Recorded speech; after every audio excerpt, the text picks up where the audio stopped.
Hi friends, tailoring new ஸ்டூடெண்ட்டுக்காக நம்ம வந்து ஒரு டைலரிங் டிப்ஸோடு வந்திருக்கோம்.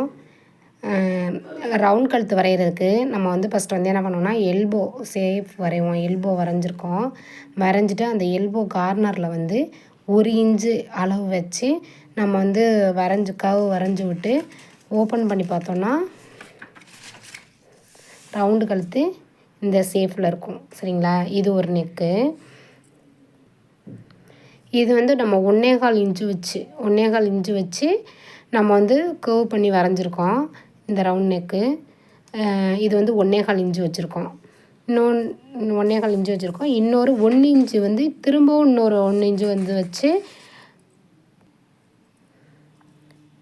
1 இன்ச்சு அளவு வச்சுருக்கோம். ஆனால் வந்து என்ன பண்ணிட்டோன்னா நெக்கு அகலமாக வேணுங்கிறதுக்காக இங்கே 2.5 தான். ஆனால் வந்து நம்ம வந்து என்னது வளைச்சது வந்து கொஞ்சம் வெளிப்பக்கமாக தள்ளி இந்த கர்வ் லைன் வளைச்சி வரைஞ்சிருக்கோம். ஆனால் இங்கேயும் அளவு என்னன்னா 1 இன்ச்சு தான். 1 இன்ச்சு தான் வச்சுருக்கோம். சரிங்களா? உங்களுக்கு வந்து இந்த டிப்ஸு பிடிச்சிருந்தா ஃபாலோ பண்ணுங்கள், ஷேர் பண்ணுங்கள், சப்ஸ்கிரைப் பண்ணுங்கள். தேங்க்யூ.